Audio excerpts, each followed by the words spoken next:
Jean shuns Papa's Japanese ancestry and embraces her friendship with Radine. Radine's parents are poor whites from Texas, and growing up together in an ethically mixed ghetto, Radine and Jean are almost socially equal and become best friends.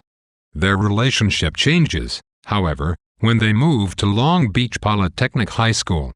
Radine is asked to join sororities from which Jean is barred.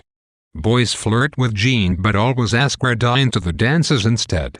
The harshest blow is that Radine is promoted to song girl in the band, while the band teacher must fight with the administration even to name Jean majorette. Jean is demoralized by Radine's success because she knows the two of them share so many qualities, even their taste in boys.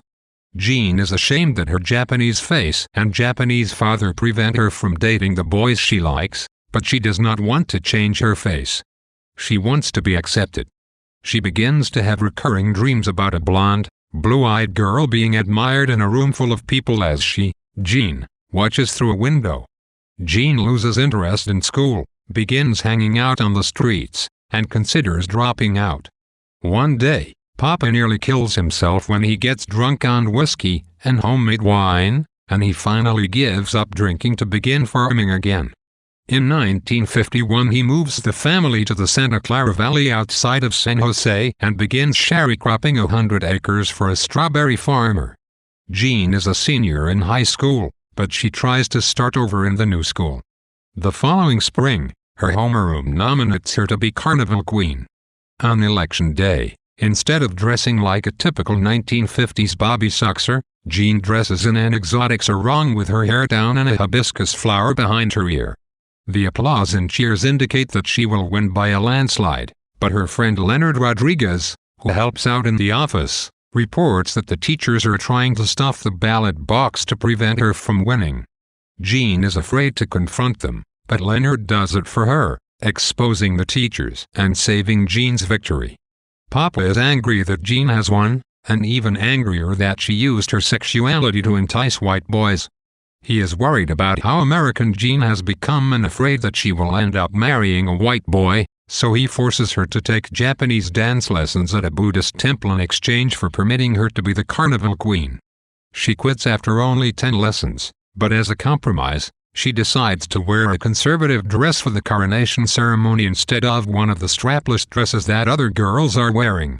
On coronation night, the other girls compliment Jean on her dress, but when she enters the gym, the crowd begins to murmur. Jean feels uncomfortable in her dress and realizes her mistake in trying to be someone she is not. She understands that her Japanese face will still keep her from being invited to the white girls' reception after the ceremony, and she begins to wonder who she really is. That Jean is more hurt by Radine's successes than by ethnic prejudice shows that she is searching for a deeper kind of acceptance. She is prepared for the prejudice that keeps her from being some girl, but not prepared for how anti-Japanese prejudice drives a wedge between her and Radine, whom she thinks of as a social equal.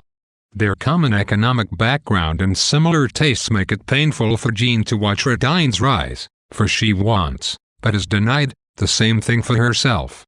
When the boys who flirt with Jean ask Radine to the dances instead, Jean is forced to admit that prejudice is more powerful even than love and friendship. After such a realization, it is not surprising that Jean withdraws from school life and considers dropping out. Her academic and extracurricular achievements are only a mask for her deeper need for acceptance on a human level, and when hope of such acceptance is removed, there is little hope at all. Jean's recurring dream of looking in at the Carnival Queen from outside symbolizes her inability to attain the ideal of acceptance to which she aspires.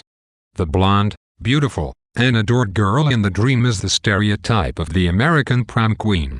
Jean's separation by a window from her ideal of beauty mirrors her situation in real life, where she is allowed to watch Radine's successes but never allowed to achieve them herself.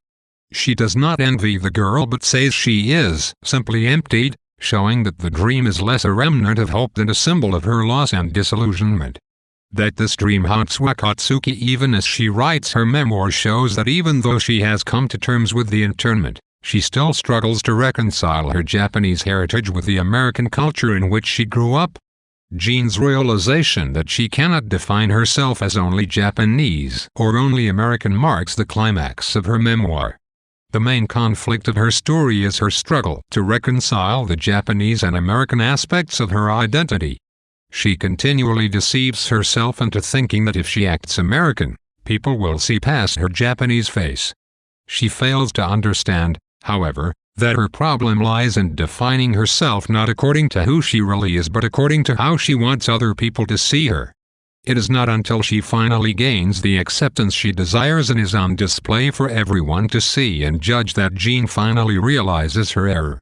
The lukewarm reaction to her conservative dress at the Carnival Queen coronation ceremony makes her realize that neither the overly conservative version nor the overly sexualized version of herself is real. Rather, they are simply attempts to define herself according to other people's standards. This realization marks the end of her childhood naivete and leads her to conclude that the first step in being accepted by others is for her to accept who she really is, a Japanese American.